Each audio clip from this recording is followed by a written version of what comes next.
Timnas Indonesia U17 harus rela pulang ke tanah air usai gagal menundukkan Korea Utara di perempat final Piala Asia U17 2025.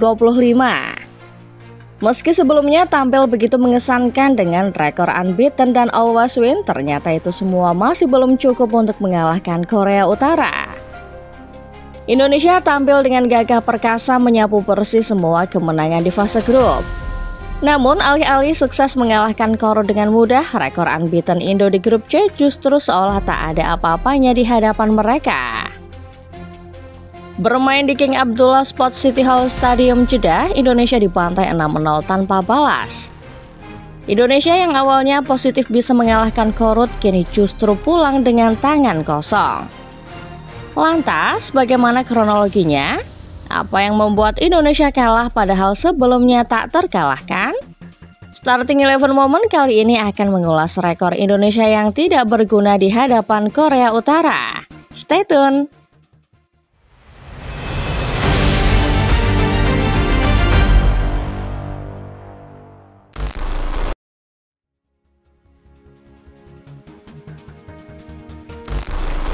Timnas Indonesia U17 memulai perjalanan mereka di Piala Asia U17 2025 dengan performa yang sangat luar biasa. Dalam fase grup, Indonesia tampil tanpa cacat, meraih rekor unbeaten dengan raihan sebanyak 9 poin dari 3 pertandingan sempurna.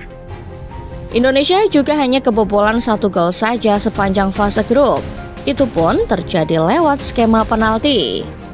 Garuda Muda menghajar Korea Selatan dengan skor 1-0 di awal turnamen.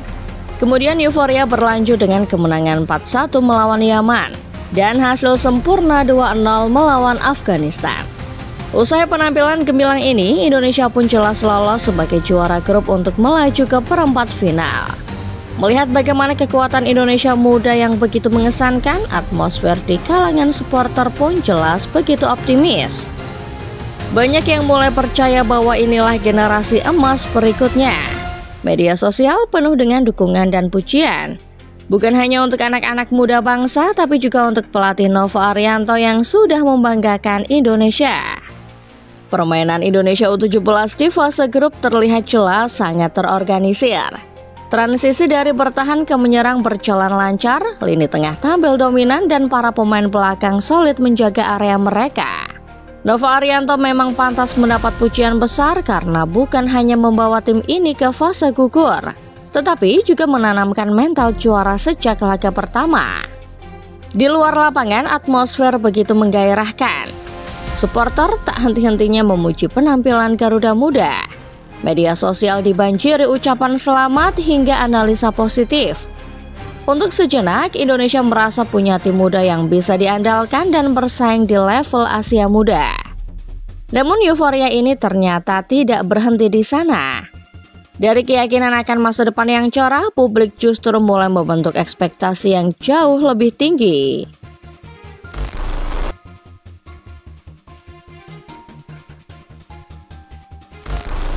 Kemenangan demi kemenangan membuat euforia membuncah di kalangan supporter. Rasa bangga yang wajar perlahan berubah jadi kepercayaan diri yang kelewat tinggi. Media sosial dipenuhi komentar jumawa. Banyak yang merasa Indonesia tak terkalahkan, bahkan sudah mulai menyebut tim ini sebagai calon juara muda. Tapi dalam sepak bola, percaya diri yang berlebihan justru bisa jadi bumerang. Apalagi jika lawan selanjutnya adalah tim besar yang dianggap remeh. Sebagian besar publik seolah melupakan siapa yang akan dihadapi di perempat final. Korea Utara meski hanya berstatus sebagai runner-up grup D, sejatinya bukan tim sembarangan. Mereka adalah kekuatan lama di level usia muda Asia. Dalam sejarah Piala Asia U17, mereka adalah salah satu tim tersukses dengan 2 gelar juara pada tahun 2010 dan 2014. Di Asia, mereka dikenal sangat disiplin, fisikal, dan punya mental juang tinggi. Karakteristik yang sulit ditembus oleh tim yang hanya mengandalkan skill dan euforia. Secara teknis, peringkat grup memang menempatkan Indonesia di atas. Tapi secara level, pengalaman, dan kultur pembinaan pemain muda, Korea Utara masih jauh lebih matang. Tim mereka dilatih dengan sistem militeristik yang menekankan kedisiplinan ekstrim. Latihan mereka keras dan fokus pada kekuatan fisik serta kecepatan reaksi. Sementara Indonesia masih dalam fase membangun struktur pembinaan usia dini yang stabil. Sayangnya banyak yang tak menyadari hal ini. Ada anggapan bahwa karena Indonesia menang lawan Korea Selatan dan menyapu Persik grup C, maka melawan runner-up grup lain sudah pasti akan mudah. Padahal secara historis dan teknis, Korea Utara adalah lawan yang justru jauh lebih berbahaya. Ketika peluit kick-off berbunyi, semua ekspektasi berlebihan itu runtuh dalam hitungan menit.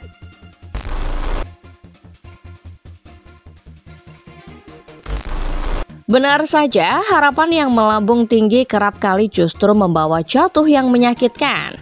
Indonesia U17 yang sebelumnya tampil gemilang dan tak tersentuh di grup C justru kehilangan arah ketika memasuki babak perempat final.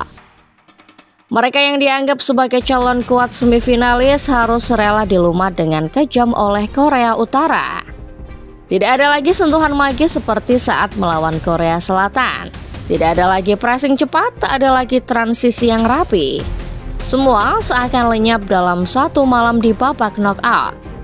Di atas lapangan Garuda Muda terlihat asing. Lini belakang yang sebelumnya kokoh tiba-tiba keropos.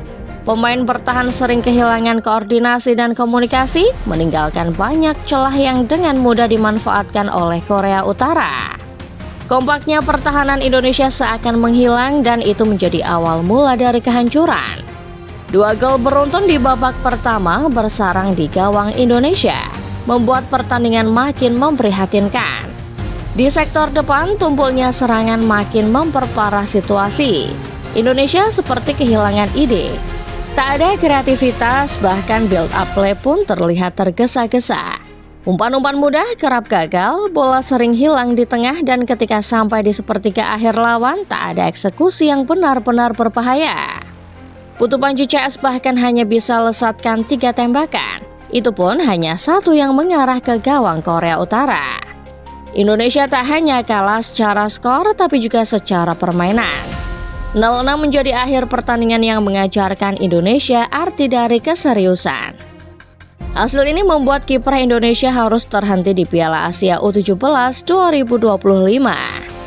Sementara itu, Korea Utara melaju ke semifinal untuk berjumpa dengan Uzbekistan. Tidak ada final idaman, yang ada hanya pelajaran dari anak-anak tempaan Pyongyang International Football School.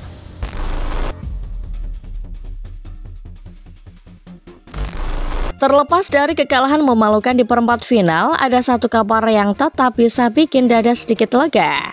Dengan lolos ke 8 besar, Indonesia U17 dipastikan tampil di Piala Dunia U17 2025 yang akan digelar di Qatar. Artinya ini bukan akhir dari segalanya. Justru inilah awal dari tantangan yang jauh lebih besar, lebih keras, dan lebih prestisius. Piala Dunia adalah panggung dunia. Disinilah talenta muda Indonesia akan benar-benar diuji. Tapi untuk tampil layak di sana, evaluasi besar-besaran tentu harus segera dilakukan. Mulai dari sistem pelatihan, pendekatan taktik, kesiapan mental pemain, hingga pemilihan lawan uji coba yang lebih menantang. Fase grup di Piala Asia terlalu ringan, dan itu bukan tolak ukur di Piala Dunia nanti. Tim pelatih harus belajar dari kekalahan ini.